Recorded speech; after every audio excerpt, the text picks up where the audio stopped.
یہ تقویٰ ہے۔ حضرت علی المرتضیٰ فرماتے ہیں کہ اپنی عبادات پر اعتماد نہ کرنا تقویٰ ہے، اور حضرت عمر فاروق کا عمل ہمارے سامنے موجود ہے کہ عید کے دن رو رہے تھے، چھوٹی عید کے دن۔ اس نے پوچھا آج تو ہر کوئی خوش ہے اور آپ رو رہے ہیں؟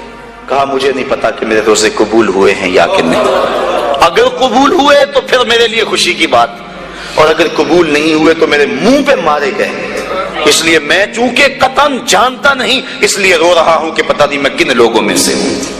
حضرت بایزید بستامی سے کسی بڑھیا نے پوچھا تھا حضرت ایک مسئلہ تو بتاؤ، پوچھا کیا؟ کہا میرے گدھے کی دم اچھی ہے یا آپ کی داڑھی اچھی ہے؟ آئے مجھے کوئی یہ مسئلہ پوچھ کے تو دیکھے پھر جائے کہاں۔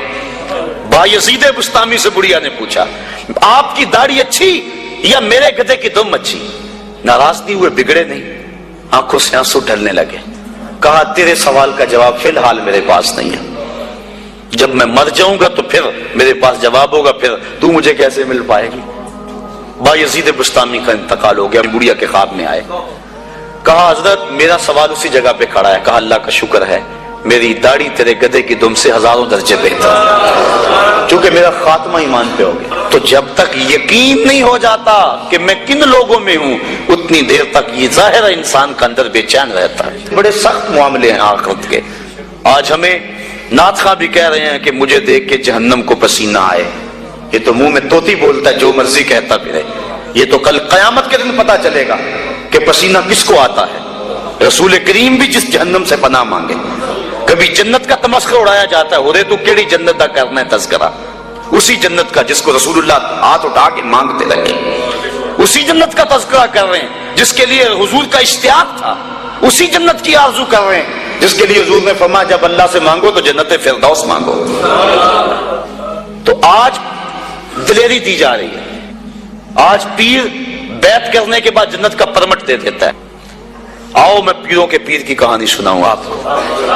حضرت شیخ سعدی شیرازی فرماتے ہیں کہ ایک بندہ مطاف میں کنکروں کے اوپر پیشانی رکھ کے زاروں کے تار ہو رہا ہے، اور کیا کہتا ہے اللہ مجھے معاف کر دے، نہیں تو قیامت کے دن اندھا اٹھانا، میں تیرا کیا تیرے بندوں کا سامنا بھی نہیں کر سکتا۔ اتنے درد سے روتا ہے کہ لوگ اپنی دعائیں چھوڑ کے اس کے لیے دعا کرتے ہیں۔ جن لوگوں نے حج کیا یا عمرہ کیا انہیں اس کا تجربہ ہوگا۔ کچھ لوگ اتنے درد سے روتے ہیں کہ بندہ اپنی دعائیں بھول کے ان کے لیے لگ جاتا ہے۔ مجھے تو جس سال جانا نصیب ہوا تھا تو ان دنوں کے اندر فلسطین کی جنگ پورے زور پہ تھی، اور کعبۃ اللہ کی غربی دیوار کے ساتھ فلسطین کے مرد و زن لپٹ کے رویا کرتے تھے، اور جب وہاں ہمارا چکر آتا تھا تو اس وقت طوطے اڑ جاتے اور اپنی دعائیں بھول جاتی، اور اللہ کی بارگاہ میں عرض کرتے مالک فلسطین کو آزادی دے دے۔ یہ کسی کا باپ اس کے سامنے کٹا ہوگا، کسی کی گود سے اس کا لال چھوڑ کے ان کے لیے دعائیں کرنے لگ جاتا، فلسطین کی آزادی کے لیے دل تڑپتا، پھر کشمیر کی طرف، آذربائیجان کی طرف، کابل و قندھار کی طرف، دشت لیلا کی طرف، اور قلعہ جنگی اور تورا بورا کی طرف، اور موصل و تقرید کی طرف، اور کوفہ و بغداد کی طرف انسان کا دل جاتا کہ وہاں کیا کچھ ہو رہا ہے، اور انسان اپنی دعائیں چھوڑ کے امت کے لیے رونے لگ جاتا ہے۔ تو وہ اتنے درد سے روتا ہے کہ لوگ اپنی دعائیں چھوڑ کے اس کے لیے کہتے ہیں یا اللہ اس بیچارے کو معاف کر دے۔ ایک بندہ تو چھوڑ چھاڑ کے کھڑا ہی اس کے سامنے قریب کھڑا ہو گیا اور کہتا ہے مالک اسے معاف کر دے، مالک اسے معاف کر دے۔ کافی دیر کے بعد وہ شخص جو روتا تھا اٹھ کے جانے لگا۔ اس کو تجسس تھا کہ میں دیکھوں تو صحیح یہ کون ہے اور اس کو تسلی بھی دوں کہ اللہ بڑا کریم ہے تجھے معاف کر دے گا۔ جب اس نے جھک کے جھانک کر دیکھنا چاہا تو چیخیں نکل گئیں، کیوں کہ فائزہ ہوا شیخ عبد القادر جیلانی، یہ زاروں کے تار رونے والا وقت کا غوث شیخ عبد القادر جیلانی تھا۔ حضرت سری سختی رضی اللہ تعالیٰ عنہ نے جنید بغدادی کو بلایا۔ حضرت جنید بغدادی کہ وہ ماموں بھی لگتے ہیں رشتے میں اور پیر بھی لگتے ہیں۔ یہ پیر مرید کی کہانی سنا رہا، آج کا پیر تو گارنٹی دے رہا ہے نا، اللہ اکبر حضور تو حضرت ربیہ کو بھی جنت کی بشارت دیں اور ساتھ کہیں کثرت سجود سے میری مدد کرنا، اور پیر کہتا تجھے پرواہ نہیں ہے۔ آؤ اس پیر مرید کی کہانی سنا رہا ہوں۔ حضرت جنید بغدادی فرماتے ہیں میرے ماموں نے تنہائی میں مجھے بلایا اور مجھے وصیتیں کی۔ جب ایک وصیت کی تو میرے پاؤں تلے سے زمین نکل گئی۔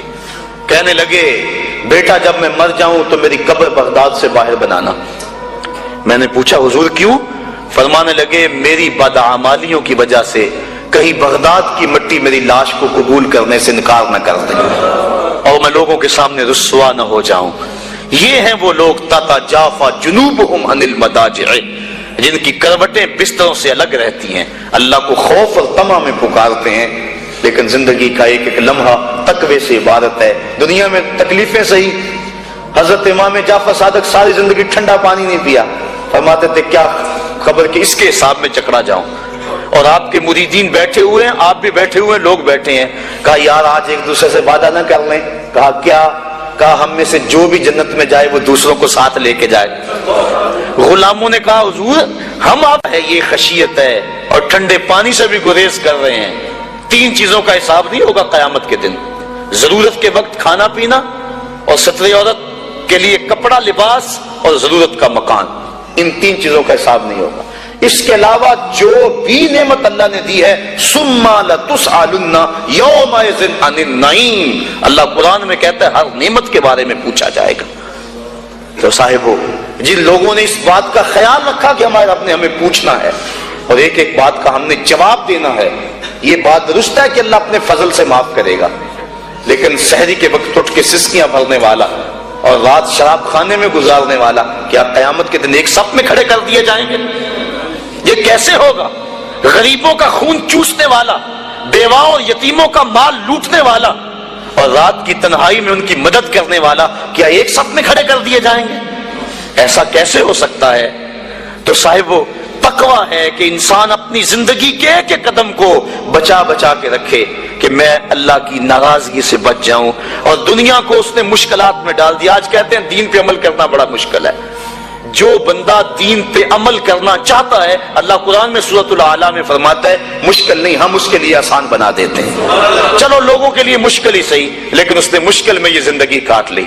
اور دنیا ہے بھی، دنیا سجن المومن، مومن کے لیے ہے بھی قید خانہ، لیکن جب قید سے چھوٹا پھر کیا ہوا؟ اللہ کی رحمتیں بڑھ کے اس کا استقبال کر رہی ہیں۔ پھر گروہوں کے اندر وہ جنت میں جائیں گے اور فرشتے کہیں گے سلام ہو تمہیں کہ تم نے زندگی اچھے ڈھب سے گزاری ہے، اب جنت میں آ جاؤ، تم اس جنت سے کوئی نکالنے والا نہیں ہے۔ اور وہ کہیں گے اللہ تیری تعریفیں اور تیری خوبیاں، تو نے جو وعدہ کیا تھا آج واقعی تو نے سچا کر دکھایا ہے۔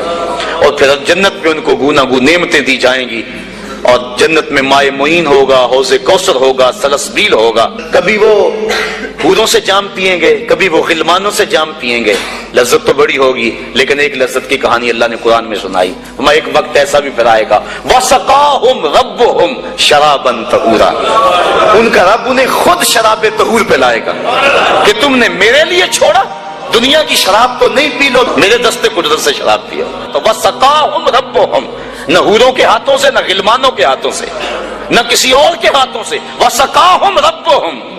پھر دنیا کی تکلیفیں یاد رہیں گی جب مالک شراب طہور پلا رہا ہوگا۔ تو یہ ہے زندگی، اپنی زندگی کو اس ڈھب سے گزاریں کہ آخرت کی زندگی بہتر ہو جائے جو نہ ختم ہونے والی ہے۔ کار ما آخر شدو آخر زما کار نشد، مشتخا کے ما